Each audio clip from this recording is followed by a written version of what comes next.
There are moments in music history that do not arrive with grand announcements, do not come with pre-designed fanfare, but instead explode on their own from within a crowd of fans who have long been waiting and quietly praying.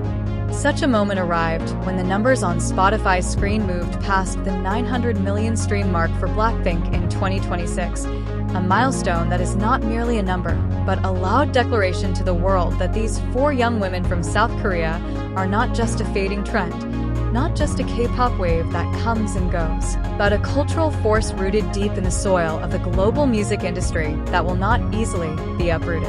They are Jisoo, Jennie, Rosé, and Lisa. They are Blackpink, and the world once again had to stop and listen. The journey toward 900 million streams was not a straight or smooth one. It was a journey filled with pressure, suffocating expectations, and long silences that led some to begin questioning whether Blackpink still held relevance in a musical landscape that shifts at a speed no one can ever fully predict. The K-pop industry is a brutal one. It devours young artists hungrily, grinding them into sellable products, then discarding them when something newer, fresher, and more easily molded comes along. Many groups rise quickly and fall just as fast. Yet Blackpink stands here, in 2026, not merely still existing, they are growing. And that growth is not manufactured or engineered by slick marketing campaigns alone, but organic, rooted in the quality of their work and the genuine emotional connection between these four women and millions of listeners across every corner of the earth. The mini-album Deadline became the primary catalyst for this achievement. The album arrived not as a work trying to please everyone, but as a bold artistic statement, a declaration that Blackpink knows who they are, knows what they want, and no longer requires validation from anyone to stand tall. Deadline is an album that feels like a deadline in its deepest sense, an urgency, a pressure transformed into creative energy, a sense that time keeps moving, and there is no point waiting for anyone's permission to create something meaningful. From production to lyrics, from visual concept to musical arrangement, Deadline is proof that Blackpink has matured in a way that cannot be faked. They are no longer simply performing songs, they are making statements. And no statement rang louder than the song, Jump. With more than 613 million streams from that single track alone, Jump is not merely a hit, it is a phenomenon. The song possesses a quality rarely found in modern pop music, the ability to feel enormous and intimate at the same time. Its thundering beat can fill a stadium of 80,000 people, yet its honest and resolute lyrics can also feel like a whisper in the ear of someone sitting alone in their room at midnight, staring at the ceiling, trying to find the courage to leap, to take a risk, to surpass fear, to move forward even when there is no guarantee of what waits on the other side.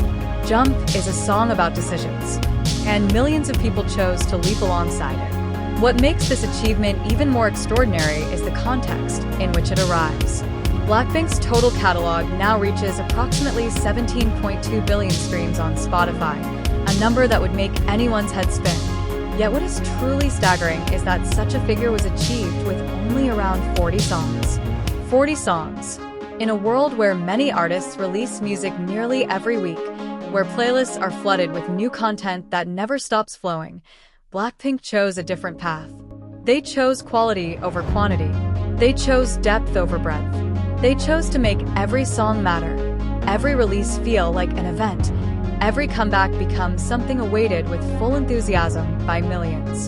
And that strategy, which seems contradictory on the surface, has proven to be one of the smartest decisions in modern K-pop history. The average streams per song generated by Blackpink's lean discography is a figure that causes many other artists, even global artists with far larger catalogs, to furrow their brows with a mixture of admiration and perhaps a little disbelief. Every song in their catalog works hard.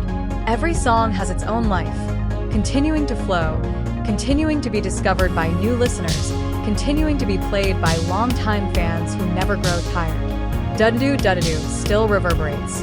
Kill This Love still pulses. How You Like That still explodes with the same energy as when it was first released. Pink Venom still bites. These songs are not artifacts of the past. They are living works that continue to breathe and remain relevant.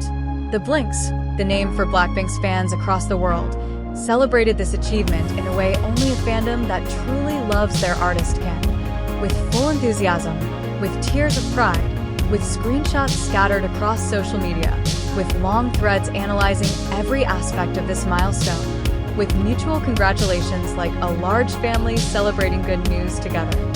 Social media erupted. Trending topics appeared across various platforms. Blackpink's name once again filled the screens of millions of phones around the world, from Indonesia to Brazil, from Nigeria to Poland, from the United States to Saudi Arabia. This was a genuinely global moment, not merely a regional celebration or one limited to the K-pop community alone. Yet this celebration did not come without a larger conversation behind it. As is customary in the always fiery and passion-filled K-pop ecosystem, Blackpink's achievement was immediately placed alongside BTS's, the group that has long dominated global K-pop discourse. BTS, with more than 51 billion streams from hundreds of songs, presents a fundamentally different picture. This comparison is not about who is better or who must lose. Such questions are too simple and fail to capture the complexity of what is actually happening. This is a conversation about two fundamentally different philosophies of how an artist should build their legacy. BTS chose to speak often, to always be present, to fill every available space with music and content and unceasing presence. Blackpink chose to speak less, but when they do speak, the world stops to listen. Both approaches are valid. Both approaches have succeeded. And the debate between fans of both groups, which can sometimes become extremely heated and emotional, is actually a mirror of a much larger debate in the world of art and the creative industry in general. Is the value of a work measured by how much is produced, or by how deeply each work penetrates the consciousness and hearts of its listeners? Is constant presence more valuable than strategic absence? Is it better to give much and often, or little but with full force? There is no single answer to these questions. Yet Blackpink, with their 900 million stream achievement in 2026, have put forward an enormously powerful argument for their side of that debate. What must not be forgotten amid all the numbers and statistics and debates are the human beings behind the music. Jisoo, with her warm voice and undeniable stage presence, who has proven herself a capable actress, as well as a singer who continues to grow. Jennie, who may be the most polarizing figure in the group, but for that very reason the most impossible to ignore. Someone who possesses a natural charisma that cannot be taught at any art school, whose every movement on stage feels like a sentence written in red ink. Rosé, with vulnerability and strength arriving together in every note she sings, capable of making listeners feel something difficult to define yet incredibly easy to sense, a sincerity that pierces through speakers and headphones and lands directly in the chest. And Lisa, whose phenomenon has already transcended the boundaries of group and genre and language, a performer who exists in a category of her own, who when she moves on stage makes it feel as though gravity works slightly differently for her. These four women, with all their differences, with all the dynamics that exist between them, have created something greater than the sum of its parts. They have created a collective identity that is strong and clear and cannot be replicated by anyone, a brand that possesses its own gravitational pull, a sound that is immediately recognizable even to someone who does not call themselves a K-pop fan. This is an achievement that rarely occurs, even in the global music industry, and it did not come easily or by accident. It came from hard work invisible to cameras, from small and large sacrifices never spoken of at press conferences, from a commitment to remain present and relevant in an industry that never sleeps and never shows mercy. The year 2026 will be recorded as the year Blackpink reaffirmed their position not only as K-pop icons, but as one of the most influential entities in global popular music of this generation. The figure of 900 million streams is not an endpoint. It is a milestone in the middle of a journey still long and still full of possibilities not yet imaginable.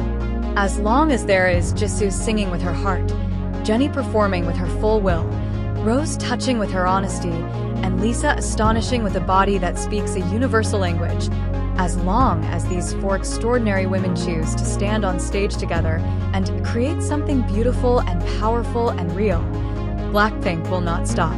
And the world, as has been proven time and again, will not be able to stop listening.